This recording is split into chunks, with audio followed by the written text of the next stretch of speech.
Hello, everyone, and thank you for joining us. My name is Gavin Hignight, and I have the great pleasure to moderate the panel today for San Diego Comic-Con. So thank you, Comic-Con, for having us. We're doing a panel today, a conversation with today's indie toy makers. And wow, so the team who is assembled here, I've probably kickstarted or paid some of your mortgage or something along the lines, because I'm a big fan of all of your toys. And thank you so much for joining us for the conversation. I'm going to just start with introductions.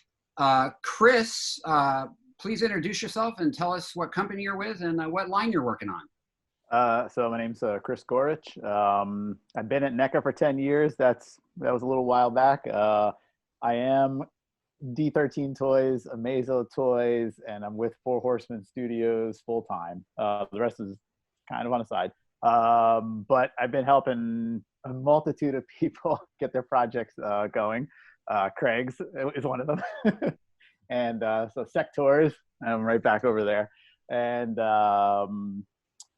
Fresh Monkey and Plunderlings and Techo Toys coming up, and just a whole bunch of other things. So I sculpt, I do production management, deal with the factories, go to China, couple other things, you know, in the works. So lots of different things. Yeah, that's a lot of hats to wear. Well, speaking of Craig, let's have Craig introduce yourself and tell us who and what you're doing here. I'm Craig Owen. I'm the owner of Zica Toys. Currently, I'm working on the Sectaurs Wave 2 and the Comic Adventure Heroes Wave 2. That's all in the works. Trying to get everything pulled together, and hopefully a Kickstarter will be launched for each one here fairly soon, within the next few months. Awesome. Well, I'm a huge fan of the Sectaurs figures. Thanks for joining us, man. I'm a huge fan of just their paint application. That alone, I love. So, and probably the man, I probably have more Super 7 toys in here than anything else, which leads me to Brian. Brian, introduce yourself and tell us all about you. My name is Brian Flynn. I am the owner of Super 7, and I'm working on a lot of things, but the reality is most of the people working for me are working for them while I just go to meetings. And do you miss the tinkering versus the meetings? Yes, most definitely, but somebody's got to take the bullet, so yeah, that's me. Well, speaking of taking bullets, one of us is halfway around the world, and it's what time is it for you there, Paul? It's 3:13 in the morning. So Comic-Con attendees. Poor guy. This man is suffering for your entertainment and information. So Paul and AKA Pabs, if I can call you that.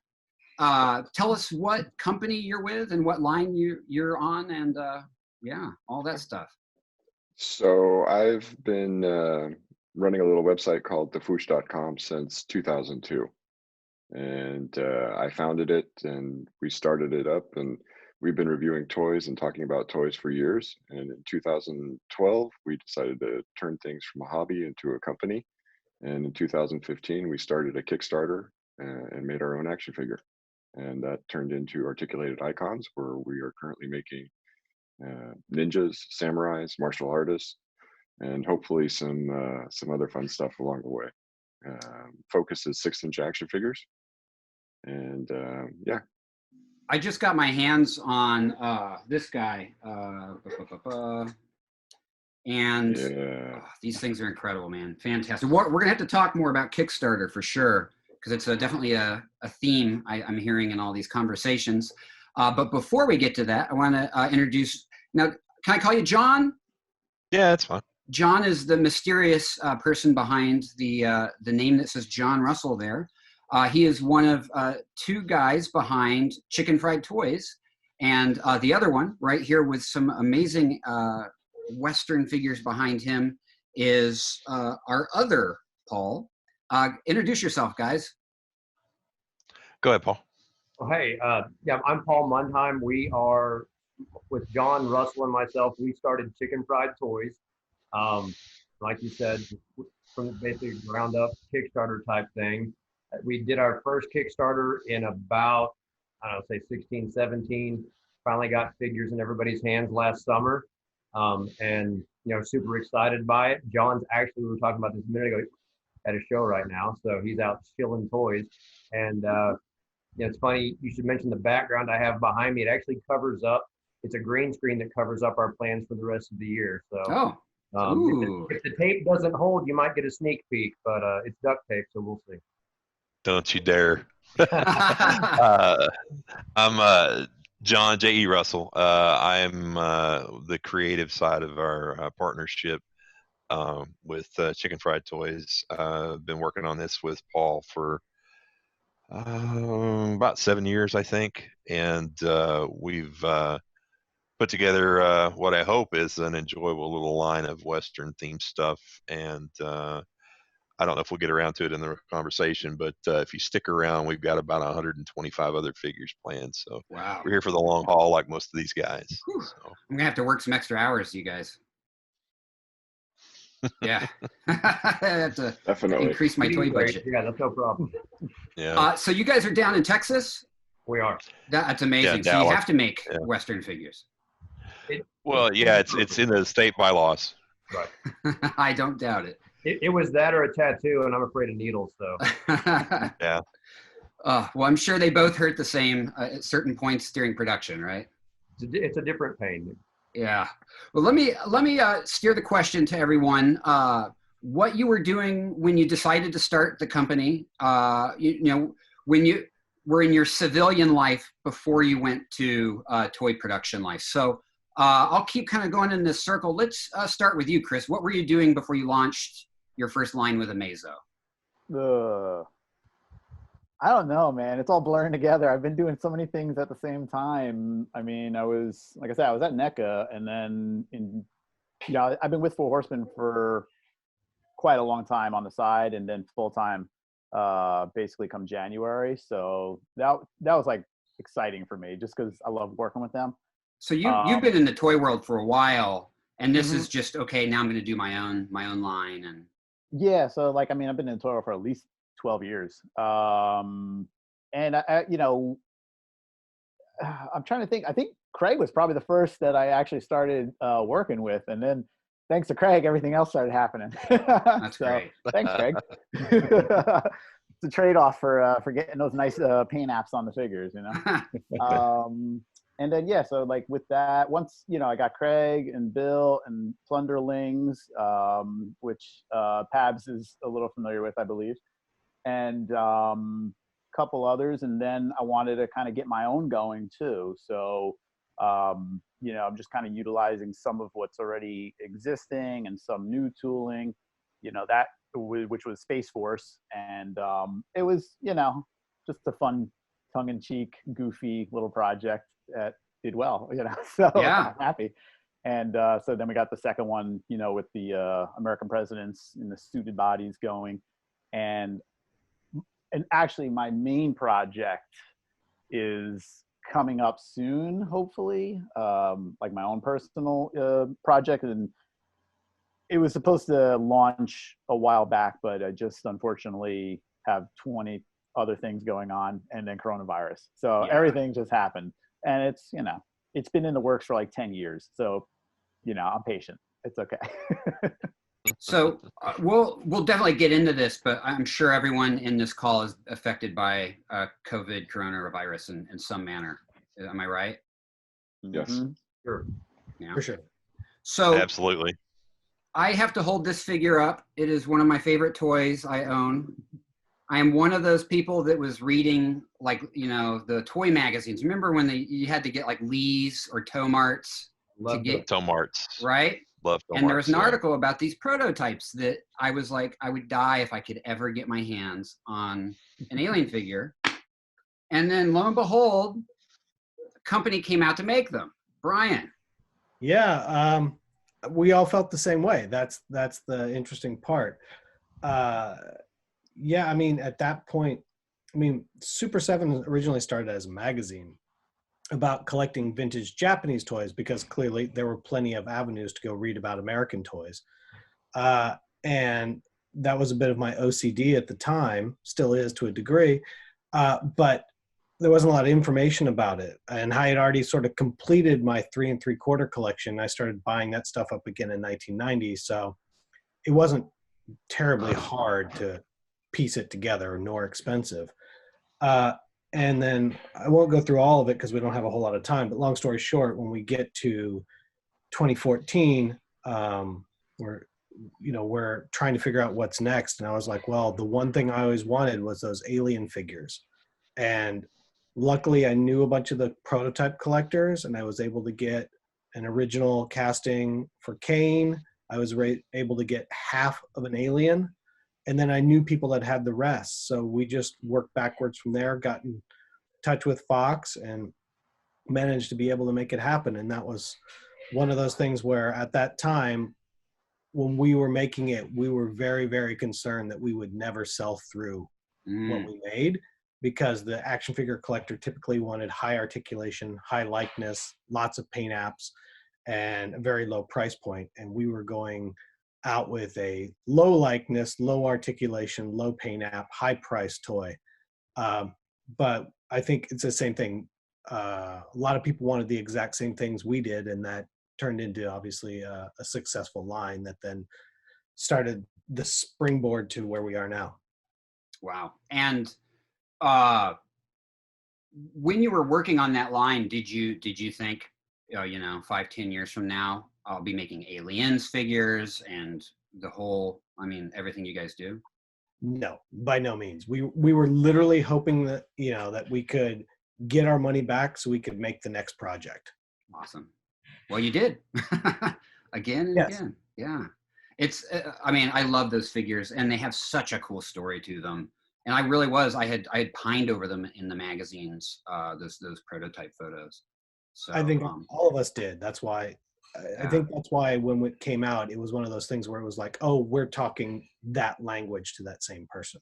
Totally. And I think that's something that all of you guys have in common on this panel, is that you do speak the language and know the fandom. I'll jump real quick to the Chicken Fried Toys guys. One of my favorite things that you guys did in your line is the kind of homage to Johnny West and Sam Cobra when you guys did your line.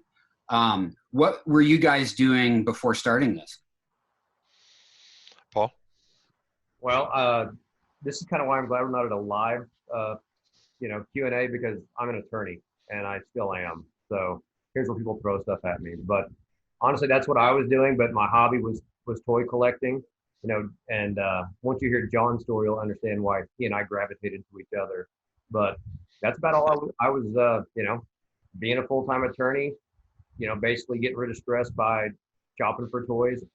Basically everyone on this panel, I have bought your stuff. I'll go ahead and say that right now. So I'm not just a fan of our own stuff, but a fan of everybody's. And it was one of those things where basically I would come up with the figure that I wanted, and I'd go over to John and I'd be like, John, tell me why why we can't make this, or why you can't make this for me. And then one day, basically, you're talking about the old toy guides. I saw some pictures. An old company called 21st Century Toys, or Dusty Trails Toys, was going to make cowboy figures. I obsessed over those. I would have given up my entire Star Wars collection, my vintage and modern collection at that time, just for those 4 figures. That's how bad I wanted. And he's laughing because at the end of the day, a guy from the Star Wars forum, I think it was 4 or 5 years later, sent me an email and said, hey, those figures you really wanted? And I was like, yeah. He goes, they're on eBay right now. The prototypes had been found in a storage facility that hadn't been paid, and the guy put them up on eBay. Wow. I was scrambling for the cash, and I emailed the seller and said, I'll buy these. Tell me what your price is. I don't want to play this game. Yeah. And then I sent him an email and said, hey, by the way, there's also a cannon, a Gatling gun, and a stagecoach somewhere in the mess that you got, and I'll just send me a price and I'll take care of it. And so as soon as they got to the house, I ran them over to John's and said, this articulation is terrible. And, right. Now, see, that's not 100% accurate. All right, go ahead. Broke the stage. I am done. And then Yeah, Paul lucked into those, and I was really happy to see them because they were a great jumping off point, which is exactly what we did. We had been talking about doing action figure line of our own for a while. I had waited tables and bartended, worked in the restaurant business for almost 20 years, and then graduated from that to doing high pressure resin casting, mold making, things like that. Prototyping for the purposes of the discussion. And we were talking about making our own action figure line, and we had settled on Greco-Roman myths, which is oddly what Boss Fight went and did, and it's fantastic because then we jumped straight to cowboys, and we got there by stumbling across these prototypes, and we use them as a springboard for design to move forward into what today is the Dime Novel Legends. So that's interesting. What's interesting to me about that is that the alien, the artifacts of the alien figures kind of were in the DNA for Super 7's figure launch, and then these Western figures were kind of in your guys' DNA. Well, everything that we do it's in a manner derivative of everything else that's come before. You try to be as original as you can, but you're inspired by something, so you're going to carry some of that over regardless of what you do. And I think all these guys will agree with that for sure. Oh, totally. And like I said, some of the nostalgia stuff you guys mined hit me. Like I was like, oh, I have to have that. I have to get that. Oh yeah, Paul and I are both the right age that we grew up with 12-inch Johnny stuff from Marks. Either firsthand or secondhand, immediately secondhand.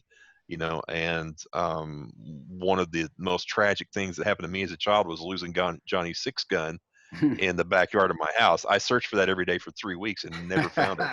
So it definitely made a mark on me. And the Johnny West stuff is something we'll continue to homage as the line moves forward. A couple figures here, a couple figures there. Our designs, obviously, but with their color palettes. And it's really important, I think, for us as a company that we look back on the influence of Western toys on the play patterns of kids for the last 100 years or so here in America, and continue to, I won't say recycle, but to draw from that experience and see what we can come up with. Yeah, I mean, those toys are literally in museums here in Los Angeles, like the Geon. Absolutely, yeah. So, not to derail things, but Craig, I have to ask you, did you have the Hive playset as a kid? No, I did not actually. I was in college when that playset was out. So. Oh, okay. You still could have had it. I won't judge you. I do have it now, though. So. Oh, awesome. Yeah.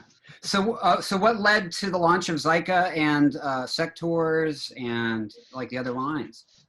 Well, initially I was just in the toy business, had a small retail shop, and eventually matters grew. I thought, why not take a chance and actually get into the toy production business?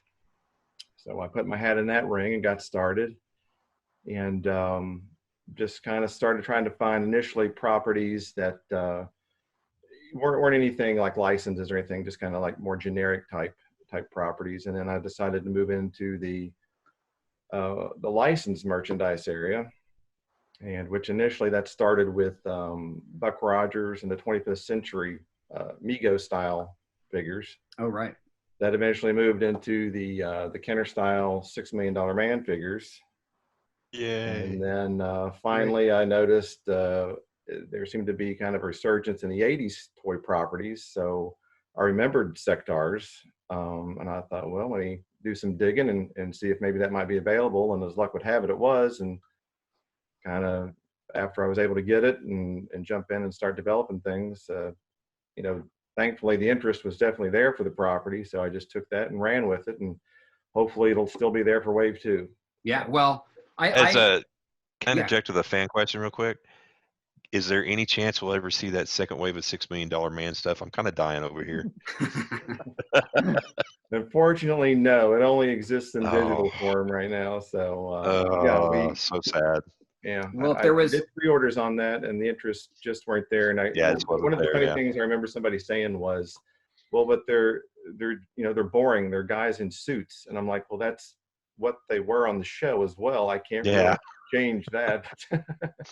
But unfortunately, that just never happened. I want to definitely circle back to pre-ordering in just a second, because that's going to come into our strategy conversation.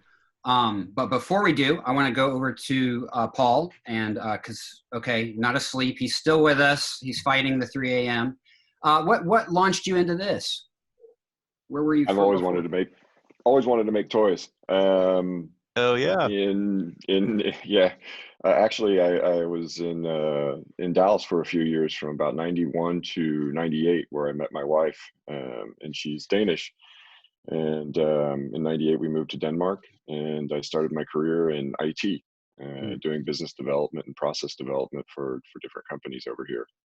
And I have to tell you, it was unsatisfying work. No, I had some really good times in IT, but I always wanted to make toys, and that's where, of course, the Fwoosh came from. It was a way to connect with other toy collectors from around the world and keep that interest going. And then just at some point, it was like, we can maybe save some money up and do a Kickstarter, and if it works, then cool. And it worked a little too well, and we had a little false start in 2017, where it was like, oh, what do we do now? But over the past couple of years, we've been rebuilding it, and it's been a joy. It's fun to get into the whole toy production and selling toys online. It's a different world, and it's a lot of fun. It's a huge mountain in front of people who think they may want to try to do it. And, clearly making money shouldn't be, you shouldn't think, I want to do this because I'm going to make money off of it. You should do it first because you love it. At least that's my opinion, to get you through to the point where, maybe it's a business.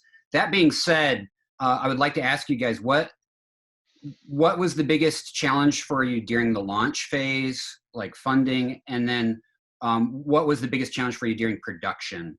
I think that answer to both of those questions, could help potential people who want to jump into this themselves one day, or at least let them appreciate how hard it is to get this stuff off the ground.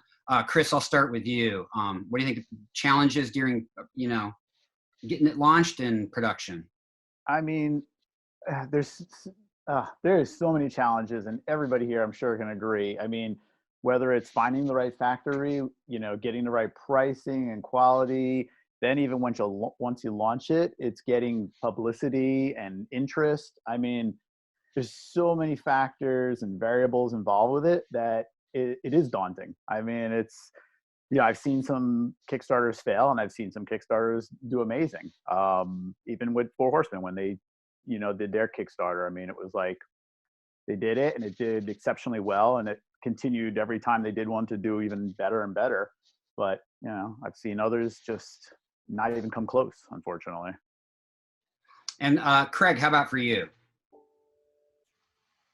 Biggest hurdle for me was finding a reliable factory. Most definitely, that became a nightmare. As a matter of fact, had it not been for Chris, and I'm gonna really stroke Chris's ego here, I would probably still be in a horrible mess.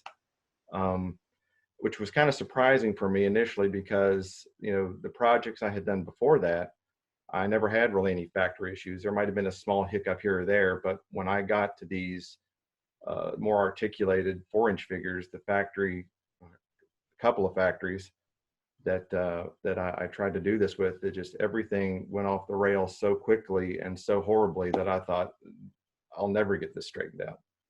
And had it not been for Chris getting a hold of me and putting me in touch with the factory he's working with, I'm sure that I would still be in a horrible mess. But the factory was most definitely the biggest hurdle. One of the, sorry to, jump on you there. I was gonna say, one of the things that I love that I've noticed, especially in the 4-inch range, is a community. A lot of the people creating, there's a community of creators now, and I see a lot of support and a lot of love go in between all these, all you guys doing stuff. And I think it's great that it's not, squash the competition. It's, we're making these cool little pieces of art, and let's help each other out, because there's an audience for all of it. Brian, yeah. I think that you're unique because, Super 7 has accelerated. So I want to ask kind of a different version of the question for you, which is, what do you feel was the biggest challenge for you in the early days, and what do you feel are challenges now? Well, I mean, in the early days, we're in the same boat as everybody here. I mean, we spent years and years dealing with factory and production issues on vinyl figures for a long, long time. And when we got to 2010 and did the Super Shogun Stormtrooper, that was a make or break. I mean, that was we'd been in business for 9 years at that point. It was a hobby project for me until 2015. There were other people getting paid, but I wasn't. And I mean, we bet the farm. We bet every penny we had made in 9 years on one project, because that's the thing I wanted to have. Wow. And it was either going to work or we'd go down in flames. But if I was going to go down in flames, at least I got a cool toy out of it. So, you know, I think now the biggest hurdle really becomes, it's very easy to do. I say very easy. Relatively speaking, it's very easy to do a lot of this stuff when there's just a couple of you in the room. You can make decisions quickly. You can move things through the process. You can do all those other things. When all of a sudden it's 30 or 40 people, the game of telephone starts, and things that you think everybody knows, not everybody knows. So a change has been made at licensing, or a change has been made at sculpt or in packaging or whatever, and that doesn't get communicated to everybody, and then it comes through. It becomes a much bigger thing, and then when you screw up, which you invariably do, the delta, if you will, of that screw up is so much bigger. So it becomes much more painful to fix things. But at the same time, I can't complain about any of it, because as for like every story here, it's like I just wanted to make stuff, and I'm being given the keys, at least for the most part, on most things right now, to just make whatever I want to make. And so I'm just running with it as long as they'll let me, because I keep figuring they're going to wake up one day and figure me out and stop letting me. I can't believe we're already coming up on our 5-minute warning, because I could talk with you guys about this stuff all night. This is insane. So I'm going to jump to my fellows in Texas, and I'm going to ask you guys, what do you think is the biggest challenge for Dime Novel Legends so far? Go ahead. For me, I was just going to say, for me, it's not a focus issue or anything like that. It's getting our fans to understand that this is still a very fragile project, and without their support, without their understanding, and certainly without their backing, we're not going to be able to continue to move forward the way that we have planned. And Paul and I sat down and really, gave a lot of thought to what we wanted to do and where we wanted to go, and developing a sense of urgency in our fan base that you'll see with some of the other more successful companies. It's been probably my biggest complaint / challenge, if you want to call it that. So, yeah. Paul, did you have a thought? I was just going to go back to the whole from the beginning problem. Just when we did Kickstarter, and it was my first Kickstarter, John's first Kickstarter. You don't know what you don't know, and so you see that number, and you think the first thing you need to realize is, if you're talking about people who are thinking about doing this on their own, that make it number, that's not all going to you. There's so much that goes to Kickstarter, to backer kit, to the credit card company who processes the stuff.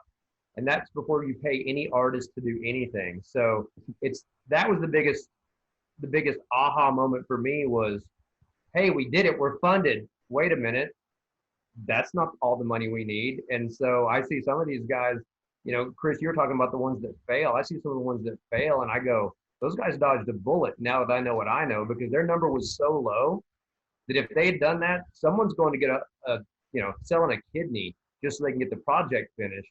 And trust me, I tried to sell one of mine, no one was taking, but it really is, it's eye-opening that you put in all this hard work and you finally get the number and you have that victory lap for about 5 minutes. And then it's how are we going to translate text into English and then English to Chinese? It's never going to work. And that was our biggest delay. We finally got somebody on the ground in the factory who could speak to John on a daily basis about the vision of the product. And we probably got 2 years worth of stuff done in a month once we had the right people in place. Communication. Yeah. And some of the other guys were talking about it. If you get the wrong factory, if you get the wrong factory rep, it can kill your project. And you're looking at, 750 guys who want cowboy toys, who are, basically turn it into a lynch mob, for lack of a better, to make it Western. And Right. you're going, uh-oh, I don't know what we're going to do. And fortunately, we were able to pull that one out. And like John said, as we grow, as we move forward, if we get support from the fans, we're going to, we got 100+ guys on the board behind me that I'll show you. No, I won't show you right now. So, oh man, the clock's still ticking. I'm going to go to Paul. Paul, what would be a piece of advice you would give to someone looking to do this, to launch a toy of their dream? Honestly, budget. And I think Paul hit it on the head. And you get that number, you get that Kickstarter number, and you start seeing it's funded, and it's like, woohoo, it's funded. And then you realize there's another $150,000 that you have to earn. And that's just to break even. And that's the part that people don't understand, is that, yeah, the Kickstarter is great. Yeah, you're funded, but then there's a huge amount of cost that comes afterwards. And it's just, you have to treat it like a business, and the business is, you're going into production, you're going to have to go to China, you're going to have to talk to people. If you're not going to China, you're going to have to use a lot of time on emails and conference calls explaining what you want. And it's a full-time job. It's not a hobby on the side. No, it's not. It's another job on the side. That is a hobby. Yeah. It's you go to your 9 to 5, and then you come home, and from 5 to midnight, you're working on your hobby. Yeah. And if you've got a wife and kids, good luck. As we wrap up the panel, everyone, and once again, Comic-Con, thank you so much for having us. It would be hard to get all of you guys in the room. So it's doing a remote panel is actually a kind of a blessing in a way, because we're talking to people all over the country and all over the world who are making this happen. So it's kind of a cool, unique thing about the remote Comic-Con this year. That being said, I really want to ask everyone on the panel, what's coming up next?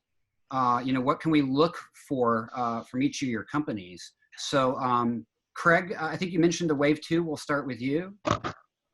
Yeah, Sectaurs Wave 2, and then the Comic Adventure Heroes Wave 2. That's what I'm currently working on. So. And what social media-wise is the best place for people to stay in touch with Zica Toys? Probably Facebook and Instagram. That's the two places that I tend to post on the most frequently. Okay, cool. And then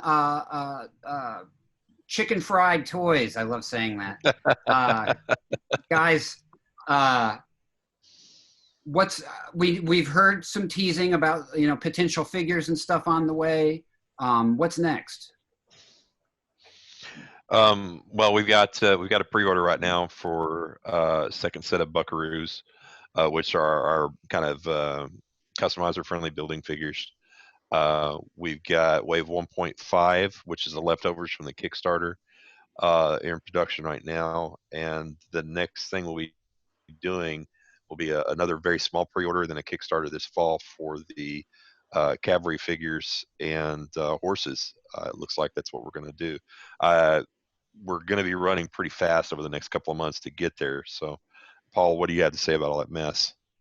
Yeah, no, for sure. I mean, we even had we had 2 summer convention exclusives planned that were victims of the pandemic. So, but and of course now those are available on the website. But we're hoping to have those by September, at least a small handful of them at the Joe Fest in Augusta. And then we've got some pre-orders open, and we've got, like I said, behind my green screen behind me is Kickstarter 2.0, which we debated long and hard about whether or not to go back to Kickstarter from our earlier conversation about what a headache it is. But the nature of this Kickstarter is being an army builder. Kickstarters and army builders seem to be made for each other, and it's a great way to get the horses out to everybody. And if you're going to do the cavalry, you can't make them walk into battle. That would make them infantry. That's true. Then their boots would be wrong, which is my job, historical accuracy. So. Very true. Well, I'm going to start putting some money away now so I can jump in and support, because, man, I love your guys' toys. I approve. Hawk your grandkids. Well, I'll have to first generate some, but changing the subject really quickly. Chris, how about you? What's coming up for Amazo? Well, like I said, we got right now the presidential figures on Kickstarter right now. So it's, like just the Secret Service and the presidential heads and the basic suited bodies and the general, coats. So I got like, I just realized I have this whole bag right here of wonderful plunderling parts. Love test it. shots. You all know test shots. So there'll be another plunderlings coming out. Chris, for those who don't know the lingo, what is a test shot? The test shot is just I forgot I have one here. It's just injected in whatever usually garbage material they have around, just to test it out, just to see if everything's, working, moving, all that good stuff. See, his head didn't stay on, so I have to make sure that gets taken care of. But, you guys all know that. The people at home probably have seen it. It definitely helps. It's, it's good to see everything and make sure it's good to go into production. And then they'll still, put some paint on there, and then we'll check the paint and, all that fun stuff. And what's the best place for people to find you on social media? See, that's the strange thing. I started my social media before I started all this. So my social medias are a little odd sometimes. I don't know them all. Say for the presidential, that Kickstarter is running now, right? Yes. So, I mean, yeah, if you go to, like for the Kickstarter, it was called American Heroes, but we decided to change it to American Presidents, I think it is. I don't even remember anymore, and that's bad. It's late for me, but not as late as other people, but I'm tired. And I still got to drive home. But yeah, I mean, if you look it up either way, you'd find it on there, or just under Amazo Toys, with social media. Like I said, it's Amazo Toys is technically under D13 Toys, but I have to kind of get that a little bit more. If I Google Amazo Toys, I'll probably find you though. I hope so, because that's kind of a strange word, so I don't think there's going to be too many Amazos out we'll there. make sure it's all in the metadata, as they say, for this when this goes live, and that goes for everyone. Paul, what's coming up? What do you have coming for us? Well, in August we have our next four releases. So we'll have Dust Ninja, Crimson Ninja, Sand Ninja, and then the return of the Arms packs. Super popular. And then I'm currently working with a digital sculptor on some new heads and some new parts for something that we're calling Fall Winter 20, maybe more like Spring Summer 20. But it'll just be add-on parts and a continuation of what we already have. Awesome. And then we're also planning some new sculpts down the line. Awesome. Well, as a avid G.I. Joe collector who always wants to, expand my universe, now that they're finally doing G.I. Joe in 6-inch, I was like, I have to have a bunch of ninjas for Snake Eyes to fight. That was like my first thought. So I think you guys will be busy, doing expanded universe type stuff that all kinds of people can use for other lines. Brian, what is coming up next, man? No, I mean, we've got a lot of really cool and unexpected stuff, I think, coming. Just the other day, we announced that we're doing some stuff with Disney. Some stuff has leaked out the back door already, which is kind of crazy.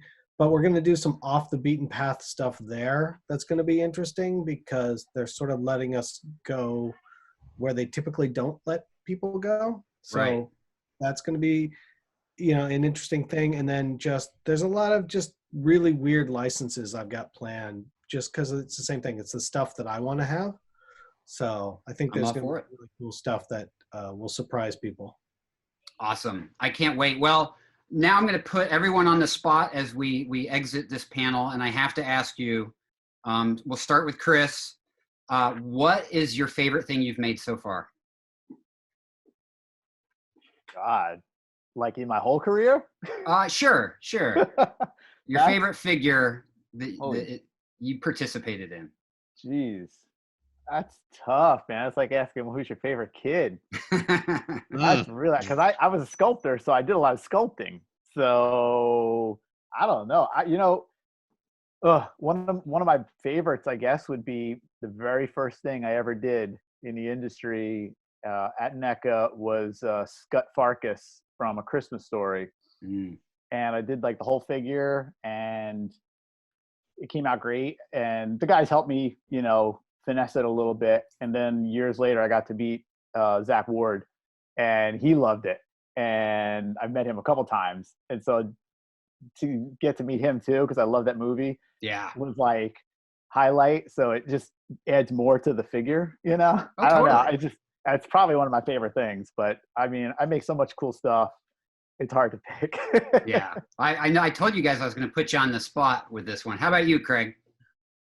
I would probably say the Buck Rogers figures that I made, the Mego style figures. That's definitely what I'm most proudest of. It's just, unfortunately, the one that I'm the most proudest of is one that was never produced, which was the Hawk figure that Oh, everybody was wanting. So yeah. I need that right now. Yeah. Like, make it happen. unfortunately, that particular license is in legal hell, so I don't know if anybody will see anything from that for a Oh, while. wow. Yeah. And what about my chicken fried friends in Texas? Paul? My favorite one that we've done so far, and this is so far, because I think there's a couple on the board that I'm really looking forward to, is the Marshall. Yeah. Straight up, you know, black hat, long coat, big mustache. For two reasons. It's the figure that I wanted the most when we started this thing, even though there is a figure of me in the line. But it's also because it is my head sculpt with a mustache, and it looks like my dad in the 70s exactly. I love it. My mom, she goes, "Why'd you make an action figure of your dad?" And I was like, "It's me," but it's hilarious. I love it. It's what I wanted when we started this thing, and everything that comes after that is basically great. Awesome. What about you, John? Well, the favorite thing that I've done so far, I can't tell you. Oh, wow. Ooh, Yeah. mysterious. I'm sorry. I'm not I trying love to it. be. I'm not trying to be vague on purpose, but yeah, my favorite thing that we've done so far is something that'll be coming up in a few months. That's what we call a teaser. We like that. I promise it's not on purpose, but yeah, that you'll know it when you see it. Awesome. I'll just say that. Awesome. I will be looking.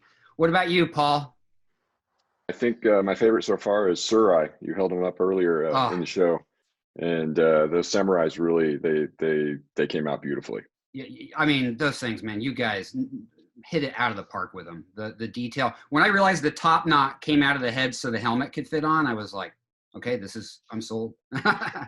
Okay, Yeah. Brian, you've done a lot of awesome toys, so this is a tough one. But what is it? It's going to be the 79 Alien, just because Sweet. that was the one where that turned the corner for us. That was the thing. And I loved it. I always wanted it. I got it. And then I got to make it in 439 different colors so far. That's why we keep making more colors, and people keep buying it. So I just keep making more colors. Hey, you know what? Keep making them, because I need more. So, well, guys, thank you so much. I hope we can all get together and talk again, because there's just so much to talk about in this world of making toys. It's crazy, and you guys are at the forefront of indie toy making, and you should be really proud of your efforts and just the awesome joy that you bring fellow collectors and kids. So just keep rocking, you guys. Not for use for children under the ages of 13. Noted. 14 plus. Magic number right there. 14 plus. Well, thanks so much, guys. Thank you, Comic-Con, and I hope everyone enjoys their virtual social distance convention.